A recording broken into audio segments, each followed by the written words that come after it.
Hey everyone, Shane Farley here, and this is my brother Zach. A lot of people wonder what I've been doing. I decided I'm going to start reacting to some things. Zach here has not seen Star Wars: The Clone Wars, right? No, I have not.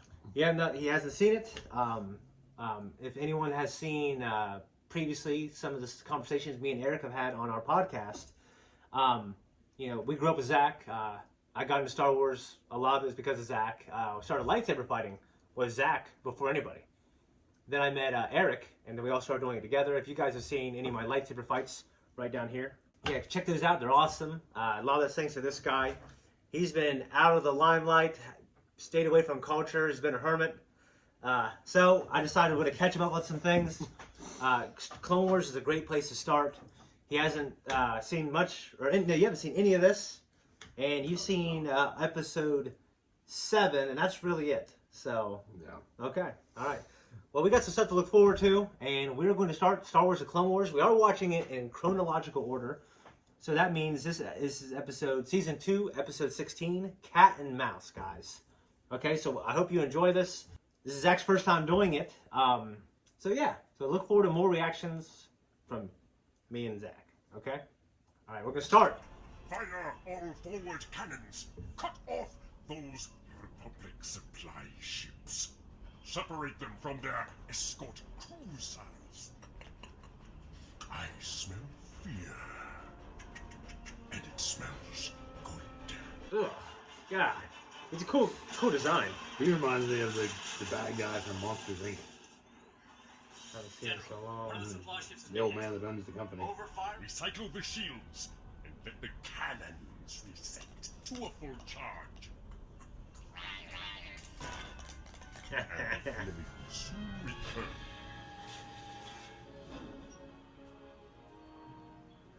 You see the design of his ship and how he kind of came down that ramp? Yeah. Kind of Vader-esque. Are there more? No, this is the prototype, and you won't be on the offensive. I need you to run a mercy mission down to the planet's surface. The ship can carry enough supplies for Senator Organa's Mercy missions, yeah. Oh, I'm still the delivery boy? Impossible.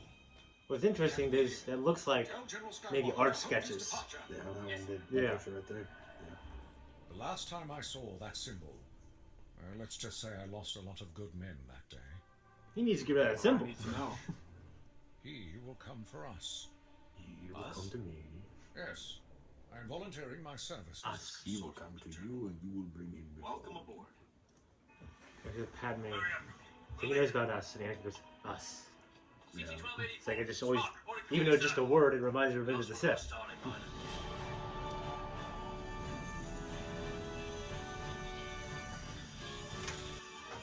It reminds me of something. Yeah, I don't know what.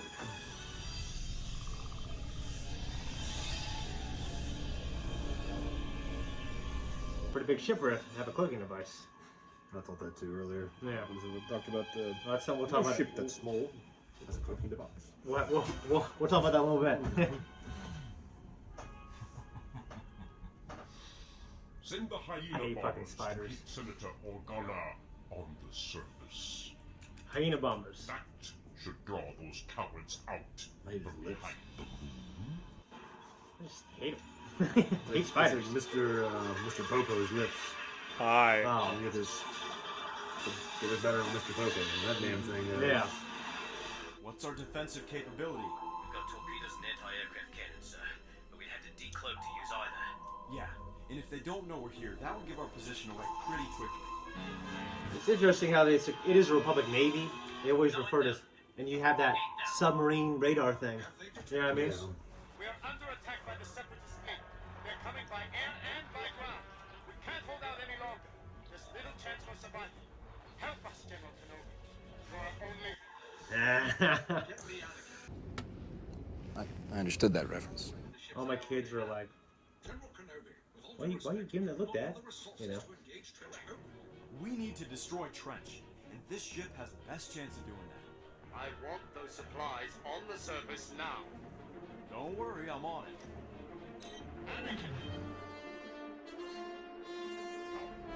Your puny torpedoes are no match for my thermo shields. Prepare to fire all cannons! Imagine serving under a guy like that just Yeah.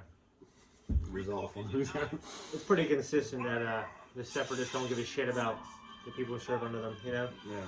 In some cases, maybe. But It's been so long since I had a worthy opponent. You good little have stick.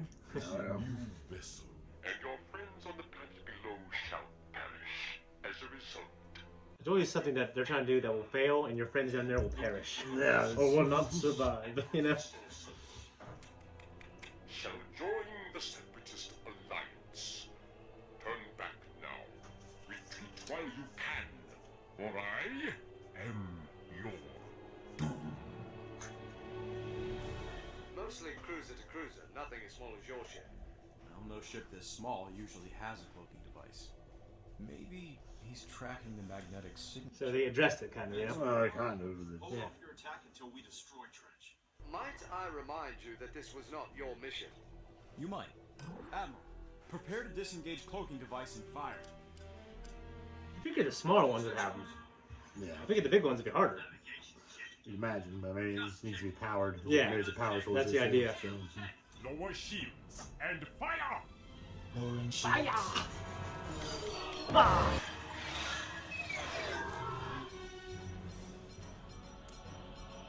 What's he gonna do? This is like based off the Hunt for Red October. Yeah. It's basically what this is. Yeah. Which I love that movie. It's a great movie.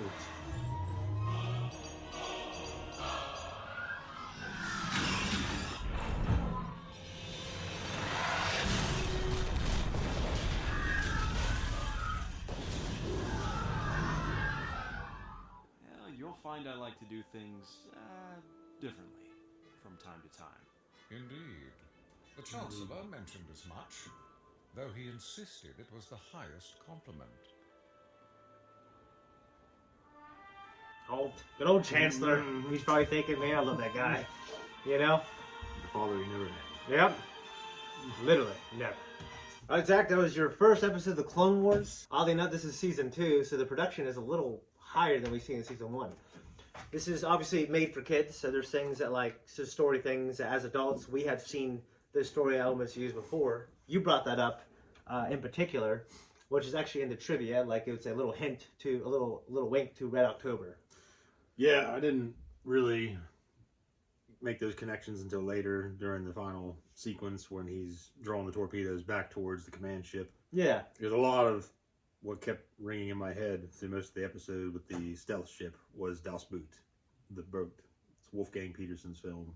Okay. Pretty sure it's Wolfgang Petersen. I can't quite remember now, but it. The internet, well, I'm sure will very politely tell us. They can tell me all they want. I won't read it, and I won't know that I've been corrected. But you know, I'm pretty sure it's Wolfgang something or other. Okay. There's that other guy. I don't remember his name either. But anyway, it's about a World War II German submarine. Okay. And yeah, that's divulging quite a bit because the story really doesn't relate. But the little ambience, yeah, like the setting inside of there, that's what stuck out to me first. But then once the tactics became involved and became clearer, yeah. Wait, so Red October. Sean Connery came in there. So. Oh yeah. Yeah, so it's always interesting, you know, it's a Republic Navy. Because I remember Malachi asked me, like, there are planets where they are in oceans and stuff. Yeah. I'm like, well, is that the Navy? Or is that the Navy? Well, I think I've read somewhere, or discussions with a mutual friend of ours, that, and it kind of goes into the Gundam universe. Like maritime law applies to outer space. Like that's where it would apply. In that sense. So, you know, that's why in Gundam, you know, they have fleets, they have naval tactics. They're referred to as navies, whatever. No, I guess that's a lot more. I guess developed it makes sense. and in detail with like you see all that shit in Gundam. So. I think it's always easy to try to reconcile what we know about today's world with like the Star Wars universe technology, because it's like, oh well, why can't they do this? Why can't they do that? But it's based off where George thought the future might be when he was thinking this stuff up in the 70s. Well, it's very retro. Yeah, just like a Gundam, the Gundam Thunderbolt, or just any Gundam you see shit. It's all very, what do you call it? Like vintage, retro. Yeah, it's got it's got all these weird looking shit that looks like a lever, looks like a flashlight, or a lightsaber that was made from a flashlight. Yeah, you know, I mean, but it added a lot of character and appeal. Yeah, to it does. So. Like I mentioned this during the reaction. It just like it feels like you're in a submarine, they had obviously the submarine radar, to further, give that feeling of that submarine Hunt for Red October moment. Sonar. Yeah. And also, so what do you think of Admiral Trench? I mean, he had enough character for me to like him. I mean, he definitely had that overbearing sense of kind of what's good for kids. Yeah. He's sticking his hand out there. He's cartoonishly evil. Yeah, like, you will die kind of thing. Yeah. Yeah. Yeah. So Zach is actually the best artist I've ever met in my life in person. So I'm always wondering what he thinks of, because I can look at something and draw it, not as well as you, but I can draw it probably better than most people. But I can't think of something like that. That's a different level. Well, I mean, so I'm always wondering, there's people who think up these concepts. You know what I mean? I would say that he almost seems stereotypical for the Star Wars universe. Yeah. But that's kind of bled into so many other works anymore. Yeah. It's kind of hard to say, well, this looks like it came right out of Star Wars, where it might be from Mass Effect you were telling me about. Yeah. That I've never played. Yeah. Or things like that. So. Which Eric Whiteley needs to play. Okay, so Admiral Trench, his name in production was Admiral Turanch, like a tarantula, but they changed it because they thought, okay, well, it's a little on the nose. Yeah. But and I read this in the trivia. I can't actually read Arabesh, or the Star Wars language, a basic language. It's called Arabesh. Fucking people out there, I'm sure who can. But it translates when it comes up on the screen when they're talking about, this guy, he was like basically this legendary war genius. You know what I mean? Like he was this genius back in the day. He got taken down by a Jedi. You know what I mean? But his name says Admiral Turanch in Arabesh, I guess. Yeah. Okay. So. Yeah. And when the ship goes, this is called cat and mouse. Okay. So do you know when the ship goes in and out of being invisible from? Did you know that sound it was making? Did you catch it? I didn't catch it. There's a little clicking noise. There's a nod to the Predator. What? Him? I remember Trench doing that. Trench did it too, but the ship kind of made a similar noise. Yeah. Yeah. You mentioned, I mentioned, and you said you were thinking about anyways, a ship that small having a cloaking device. Yeah. Well, I mean, okay. In the original trilogy, yeah, you got this British prick on the ship. It's like, that whole small has a cloaking device. Yeah. And then now they're saying, well, ships like this don't usually have them. So who's right? You're right, because they were making it, and Dave Filoni, the genius that he is, who I love very much, who basically made this with George, made the follow-up to the show, made some more stuff, and is showrunner with Dave Filoni for Mandalorian, which you have, obviously, by this time, I think you guys will have seen, we've reacted to Season 2, Episode 1 of The Mandalorian. Zach has seen the first season, loved it, but we're excited for the second one. But, yeah, so Dave Filoni was like, Georgia, ships this small don't have cloaking devices. And he's like, well, this one does. And Dave's like, he'd look at the production team, like, the legend has it, this is kind of what happened. So it was just, the idea is, like, during war, like, Han didn't have access to that kind of stuff. You know what I mean? Like, the government does. You're talking about, like military, military-grade technology. Military-grade technology at its, during peak wartime. Yeah, I know what you mean. It's like that now. Yeah, so even Anakin would recognize, it's like, even during wartime, this is unusual. So Dave's like, we had to put that line. Yeah, but it was wartime when that fucker said, no ship that small has one. All right? It was like, it was perpetual wartime because you had a rebellion. Well, the rebellion then declared, they declared that they made a declaration of rebellion. You're right. But I know the Empire didn't feel like they were at war. They felt like... No, but they're all the time being a regime. They're a military. Yeah. So but when that guy said that, I think he was talking to Han, like, that guy, that ship would have. George just put his foot in it and didn't want to admit it. But probably. You're probably right. That's what I think. Yeah. Yeah. You're probably right. So, okay. So, the guy whose voice you recognized, I didn't do my research. I'm not sure. I mean, he is the guy in the very beginning who says... He just sounds like he's... Let me look him up right now. He sounds like an announcer. He sounds like somebody I've heard narrating something. Tom Kane, duh! Yeah. No shit. Yeah, it's Tom Kane. I'm an idiot. I guarantee Eric's gonna watch his reaction. Machine, no shit. Oh, I sure as fuck wouldn't know that. But Tom Kane, yeah. And he does the voice of Yoda as well. He will do the voice of Yoda. What other shows is he in? Rugrats, Shrek. Oh man, Powerpuff Girls. I watched that with my daughters. There you go. Wild Thornberries, Scooby Doo. Is he Shrek? Professor Utonian? That's why I know him. There you go. He's the professor. Off of what? He's the dad, the guy that the Powerpuff Girls' dad. I haven't seen it. Maybe we should react to it. I don't know. That's why I know. You take me through Panorama. I don't even know all of it. You got Mojo Jojo and shit like Yeah. that. But I love watching that with my kids. You've seen, obviously, the original trilogy many, many times. Oh, yeah. So, who do you think Admiral Yarlin is? He was an officer in Episode 4 around that council table with everyone. Oh, all right. Yeah. Okay. Doesn't really say anything. He doesn't stand out with the white uniform. Yeah, he doesn't stand out. Kind of looks like him, and he perishes when the Death Star explodes. Sadly, you know what I mean. Hey. He's a respected officer in the Galactic Republic, and he just transitions. Like most guys, just transition following the line because they don't know Palpatine's a Sith. That's one thing too. Yeah.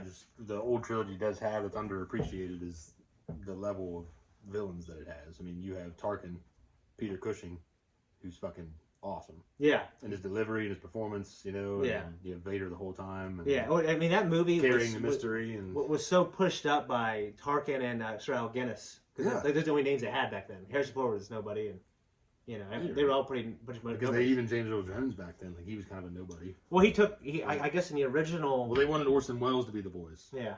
George didn't want somebody that famous. Yeah. So they went with, him. Dave, I would say David Prowse, but yeah. No, he was the body, right? Yeah. So, And I guess from what I understand, he didn't have credit in the credits. He's like, you don't put me in there. James Earl Jones? Yeah, he just got paid like $5,000 or something. That was it. But then his movies got huge, and The Empire Strikes Back. Hey, put me in there, baby. You know. I love James Earl Jones. He's cool, man. So yeah, we got some continuity a little bit, connecting the connective tissue. We have Admiral Yarlin there. We got some, kids who watch us. They're not going to know the lines, like "Help me, Obi-Wan Kenobi. You're my only hope." Yeah, I thought that was kind of. Yeah. It's kind of so, but like adults like me and you, we've seen it. Like, oh, okay, that's her dad. I don't know. That's her dad. I get that. I know, but modern day film and stuff, they do that shit all the time, and it's almost kind of wears you out. Yeah, I get you. But people like fan service. Oh yeah. Okay, so basically, the Separatists are occupying this planet, trying to force them to join the Separatist, alliance. So they're basically through a war of attrition, trying to. Starve him out. And Anakin trying to deliver a surprise. He confronts, and he's able to confront Trench. Yeah. And they have this kind of legendary battle, I guess. He fought. A Jedi took him out last time. It took a Jedi to take him out again. Do you think that's it? For him? Yeah. Trench? Yeah. They pretty much kind of showed him dying. I mean, it's not like he kind of looked like he resigned to his fate. I believe so. I think you're right. All right, so I don't want to see him again. He might get kind of old, but you have anything else to say? This is your first reaction. I think we talked about quite a bit. I mean, this is one episode, but there are many, many more. No, I mean, there's not much to really say about it. I mean, I know that. Yeah. It's just I like the influence that movies that I have liked and appreciate have had on it. And I can see that later on, even though it didn't come to me. Until later. One thing you should know is, and he doesn't hammer it in there. You see his influence later on for sure. Dave Filoni is an absolute fucking huge Lord of the Rings fan. Okay. Yeah, so he tries to sneak some of that stuff in there. Like stuff that maybe, like Eric got it like that. I didn't. Maybe you will. Some stuff's obvious. Probably pretty rusty on it. I don't sit there and immerse myself in this culture anymore, so it all kind of just hits and falls off now. Yeah, and that's why I'm trying to get Zach. He's going to react to some of these things, like Star Wars, and we're going to react to some new things. Hopefully, you guys, we can help Zach maybe reconnect with our childhood a little bit. One of the reasons why we grew up like basically brothers is just because a lot of these great things in culture and these great mythologies. Yeah, guys, I think that's it. There's going to be more. If you like this video, or if you guys have any suggestions for us, any questions for Zach, just leave them below. We'll check it out. And until next time, we'll see you, okay? See you later. All right. Well, I usually hit a button, but we have a laptop, so see you guys. All right, guys, thank you for watching this video. Make sure you check out some of our other reactions. I'm not sure when this is coming out in relation to our release order. We don't really have a release order yet. We just have some ideas. But much love to you. Thank you very much. Make sure you like and subscribe. Leave a comment. We're a new channel, so spread the love, guys.